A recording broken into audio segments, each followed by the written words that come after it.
Изборите се одложуваат, но председателот Пендаровски, техничкиот премиер Спасовски и собранискиот спикер Џафери со правни експерти ќе го бараат најлесниот начин како тоа да се изведе.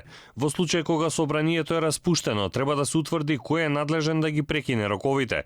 Тие почнаа да течат од 16 февруари кога Џафери ги распише изборите. Партиските лидери не договорија нов датум бидејќи не може да се предвиди како ќе се одвива ситуацијата со коронавирусот. Нова средба го споделивме ставот дека нема услови за нормално спроведување на изборите и како одговорни политичари сите наши капацитети, ресурси ги ставаме во функција на заштита на здравјето на граѓаните и борба со коронавирусот. Сега, кога имаме заеднички непријател во коронавирусот, не е време за политички противници. Она за кое што се разви дилема и за кое што имаше дискусија за време на состанокот беше да се најде правна основа како сето тоа да се реализира.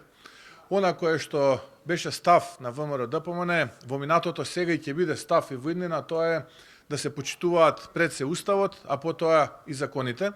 Имаше неуставни предлози на самиот состанок да се свика собранието повикувајќи се на некои минати искуства, но од наша страна беше аргументирано дека тие минати искуства со тоа што денеска е реалност во Македонија не може да се споредат, бидејќи и ситуацијата, но и состојбата не се исти.